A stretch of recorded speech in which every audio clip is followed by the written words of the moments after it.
Boa noite, então, meus irmãos. Vamos serenando nossa mente, pedir para se sentem à vontade, vamos fechando os nossos olhos para que possamos mentalizar as boas energias que aqui estão. Para todos nós, que Jesus, nosso mestre, nosso amigo, de todos os momentos, abençoe os nossos corações e que sintamos a sua paz a nos envolver e a criar a ambiência necessária aqui para todos nós, que possamos recolher desde o mais alto e que saiamos mais conscientes do nosso compromisso com o bem, com o amor e com a paz, e que assim seja. Principalmente no momento que estamos vivendo, né? Estamos precisando mais do que nunca de amor e paz. O tema sugerido para esta noite, para nossa reflexão, está no livro, o meu é um pocket, né? Livrinho pequenininho, Palavras de Vida Eterna, capítulo 35, que tem como título Observemos Amando.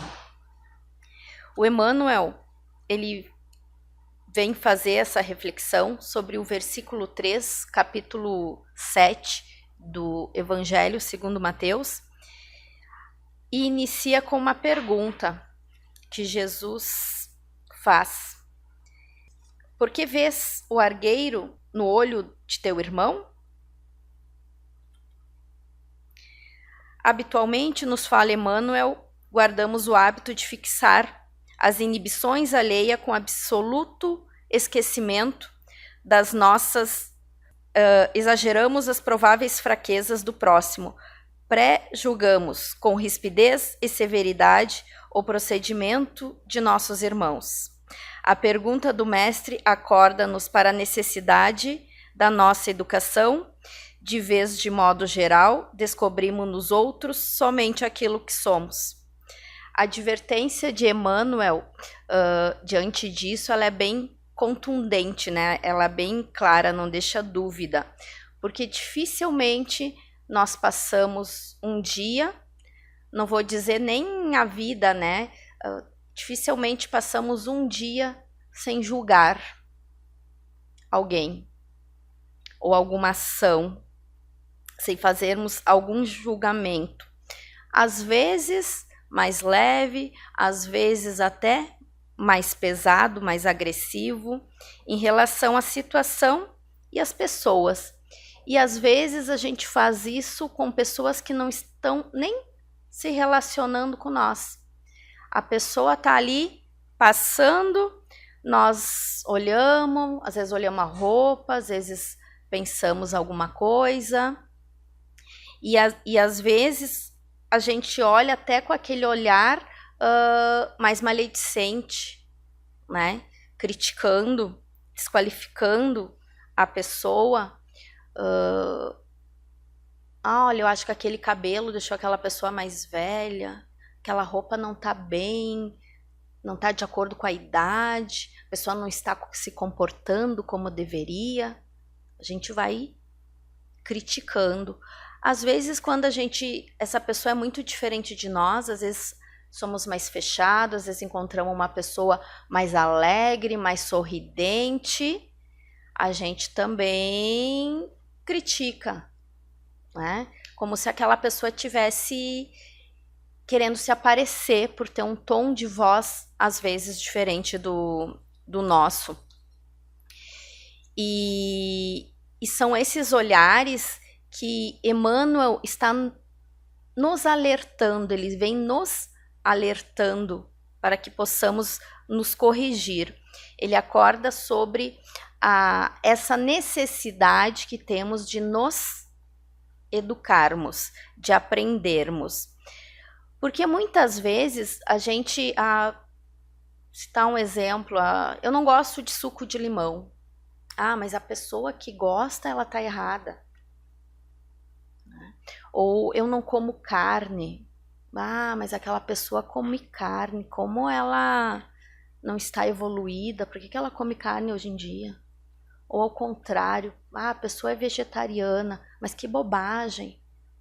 Já ouvi alguém perguntando isso para alguém. Mas por que não come carne? Que absurdo isso. Né? Então, nós julgamos uns aos outros dentro daquilo que eu condeno, de certa forma, aquilo que eu não gosto. Né? É esse que a gente tem que corrigir. Então, tudo aquilo que eu não gosto, meu olhar, o que eu não gosto, meu olhar vai ser ruim. O que eu gosto, meu olhar vai ser mais favorável. E esse é o momento de nos policiarmos. Qual é a forma que estamos olhando para o outro? Porque geralmente dizem os amigos espirituais, aquilo que nos incomoda no outro é porque ainda temos, fazemos, praticamos ou já fizemos. Já ouviram falar no espelho? Né? Com esforço, estamos ali nos educando, ou seja, são situações que nós devemos superar e melhorar. Tudo aquilo que olharmos para condenar, devemos buscar a educação, é o que nos diz Emmanuel, do pensamento. Já começamos educando o nosso pensamento. Às vezes nós não expressamos em palavras, mas já vem aquele pensamento, já é o momento que a gente deve iniciar a nossa educação com o nosso próximo. Tiago, em sua epístola do capítulo 14, nos versículos 11 e 12 dos Atos dos Apóstolos, ele nos diz assim: Irmãos, não falei mal uns dos outros. Quem fala mal de um irmão e julga a seu irmão, fala mal da lei e julga a lei. E se tu julgas a lei, já não és observador da lei, mas o juiz. Há um só legislador que pode salvar e destruir. Tu, porém, quem és, que julgas a outrem? Nos chama a atenção esse texto que Tiago diz assim: quem você analisa? Você tem autoridade para julgar? Quem é você para julgar o teu irmão? Para condenar? Quem fala mal de um irmão, ele fala ali no texto, né? E julga seu irmão, fala mal da lei e julga a lei. E se tu julgas a lei, já não és mais observador da lei. Que lei é essa? É a lei natural, as leis de Deus.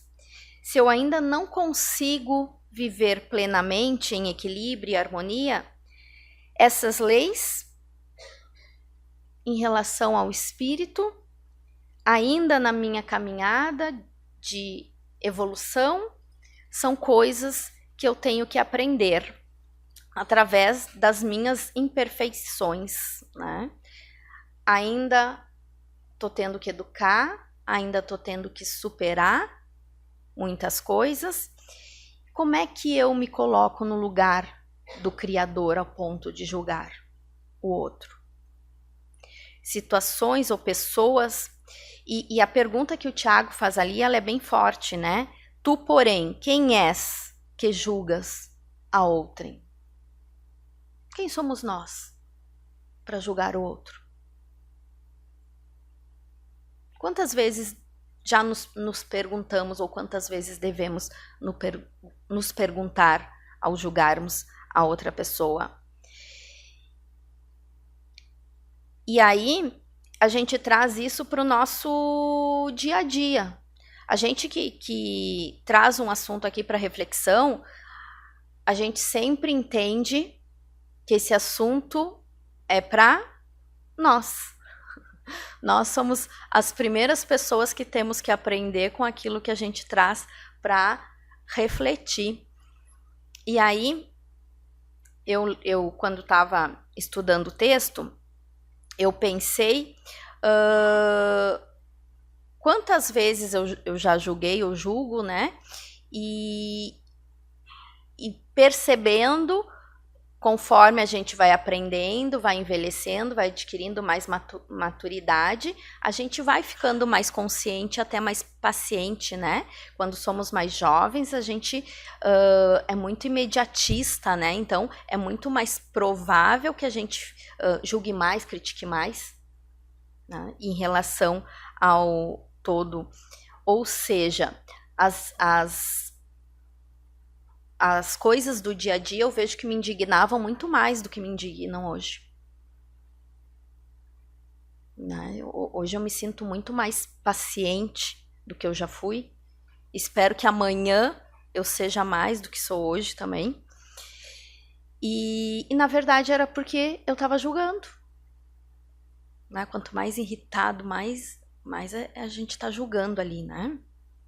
Então nós temos que ter essa análise, porque é necessário para nossa melhoria que eu consiga perceber isso em mim, cada um de nós, o quanto a gente consegue ter essa reflexão. Claro que o que é certo, o que é errado. A gente não pode ser conivente com o que está errado. Né? Essa é uma situação. Né? Mas eu estou falando daquelas situações que a gente está ali toda hora julgando por a pessoa pensar ou ser ou querer coisas diferentes que nós. Agora, a forma com que eu conduzo este meu olhar é isso que a gente tem que cuidar e que a gente vai ter que ir educando e trabalhando, como diz Emmanuel ali. E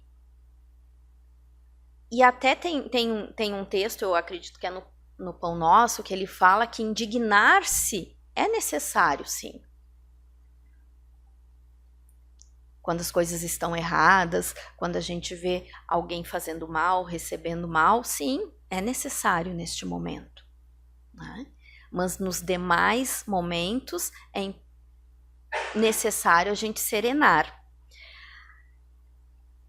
Mas no nosso dia a dia, as pessoas perfeccionistas, se a gente parar para pensar, elas sofrem mais, porque elas olham normalmente e acabam criticando mais, porque elas olham todos os detalhes diante daquela perfeição na cabeça dela. Então, quanto mais a gente for assim, maior e mais trabalho e talvez mais difícil é para nós melhorar. E normalmente são pessoas que sofrem mais. E também serve para a gente pensar assim, por quê? Que a minha forma de agir é mais adequada do que a do outro? Por quê?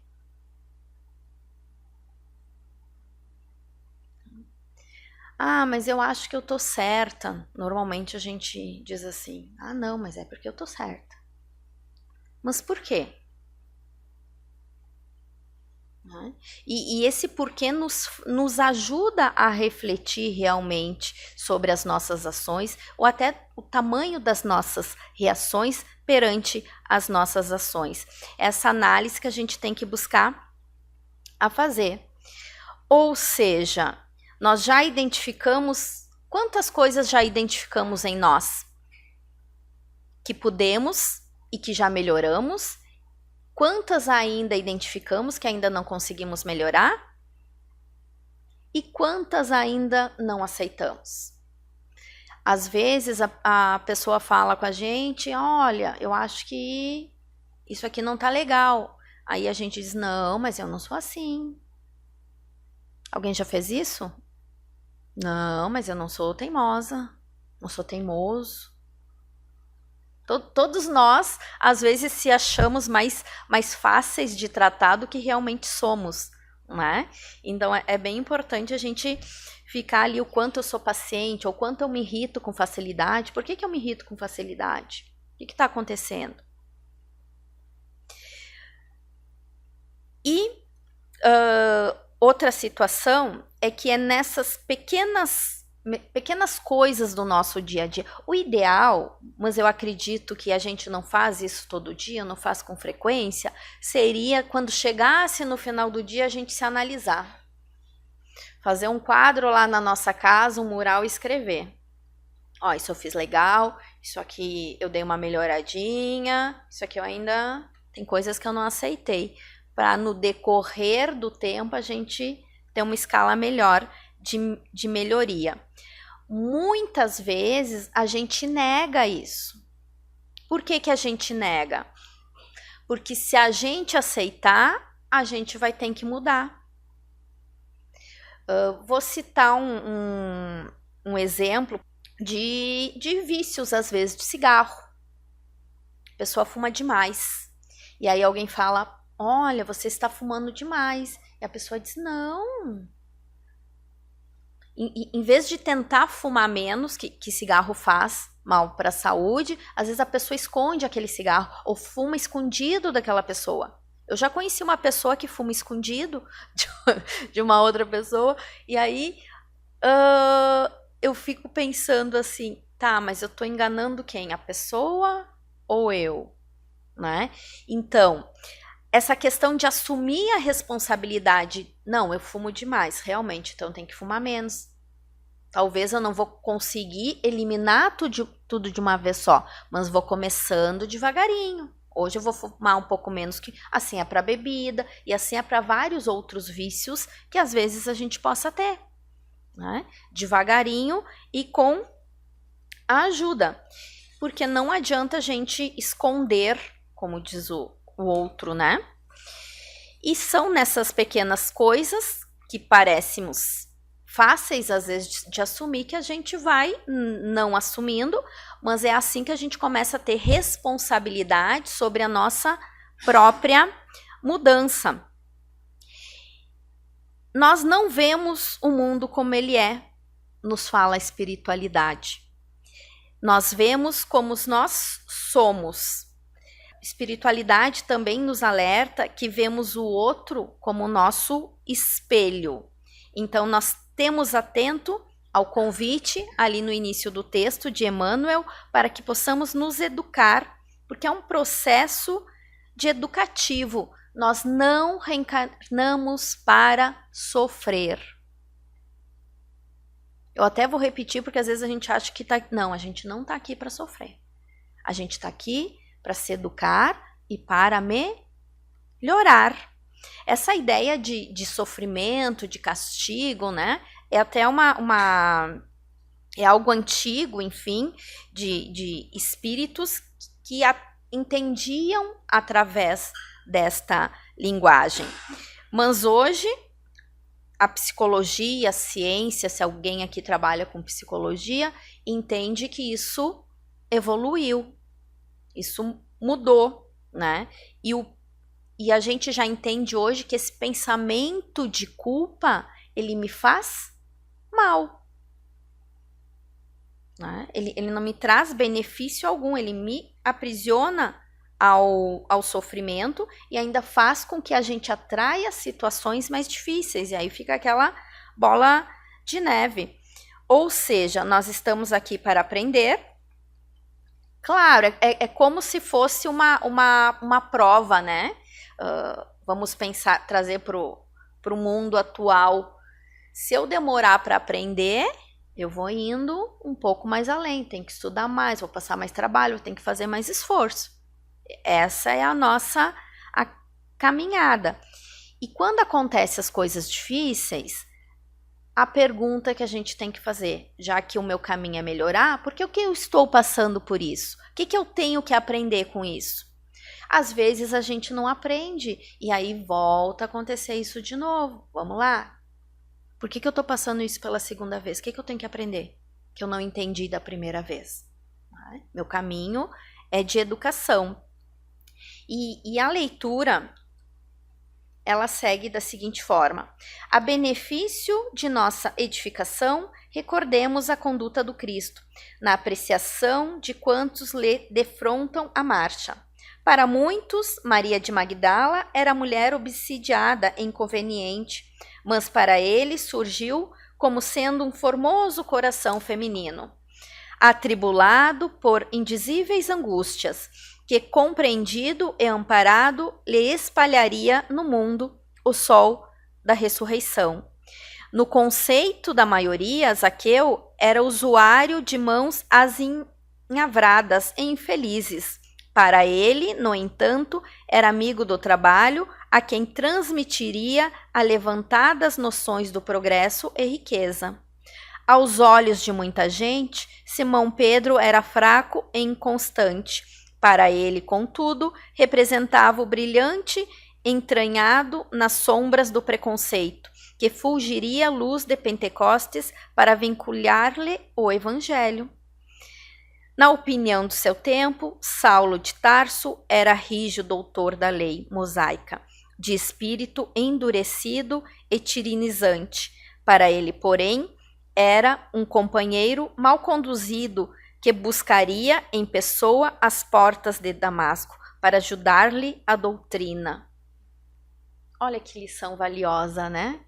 Jesus nos trouxe. Quanto amor ele teve e quantas coisas boas ele recebeu dessas pessoas que talvez aqui nós julgaríamos, né? O quanto temos que aprender com a leitura. E Jesus, ele fez a sua jornada, né? Ele viveu tudo isso porque ele estava fazendo a sua jornada. E com muito amor e com muita sabedoria, ele conduziu essas pessoas. Um dia nós seremos espíritos crísticos. Só depende do tempo que queremos levar. Às vezes a gente vai demorar mais, às vezes a gente vai demorar menos. E sim, depende muito da nossa boa vontade. Porque se a gente parar para pensar, qual é a vantagem que os espíritos superiores, Deus ou Jesus, teriam com o nosso sofrimento?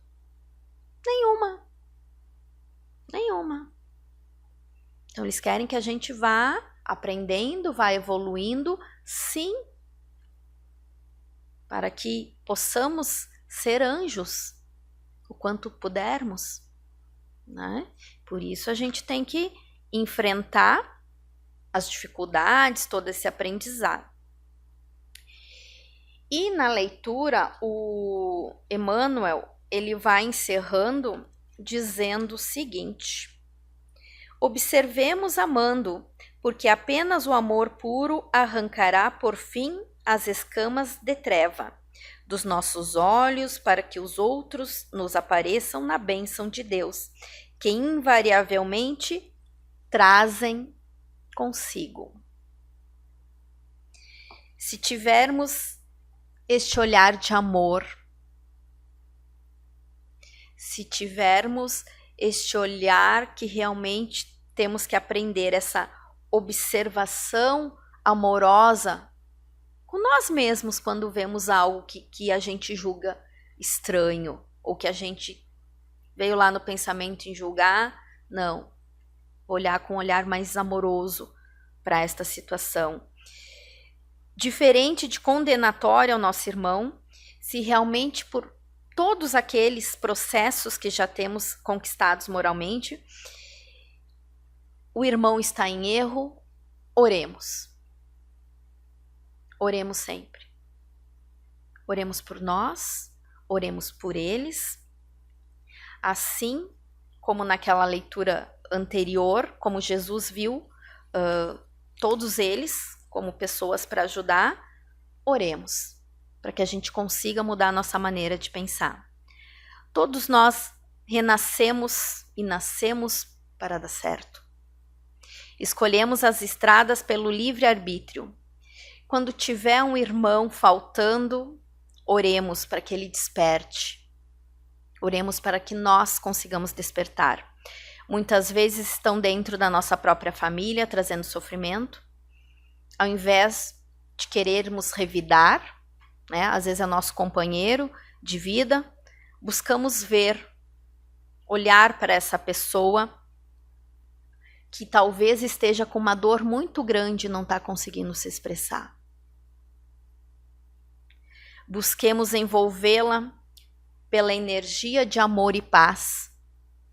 Por isso que eu comecei até falando de amor e paz, porque a gente precisa nos envolver para conseguir envolver o outro também. Que Jesus nos abençoe, nos ampare, nos ilumine, mas principalmente nos fortaleça.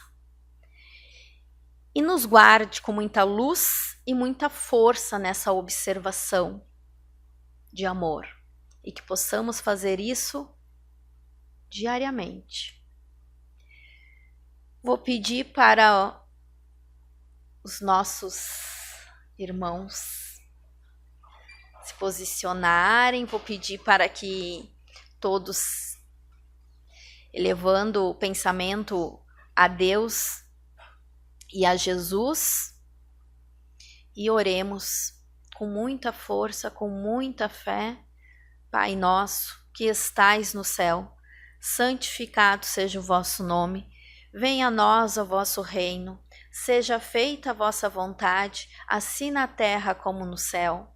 O pão nosso de cada dia nos dai hoje, perdoai as nossas ofensas, assim como nós perdoamos a quem nos tem ofendido, e não nos deixeis cair em tentação, mas livrai-nos do mal. Amém. E que Deus nos acompanhe e nos guarde hoje e sempre, e que assim seja. Obrigada a todos.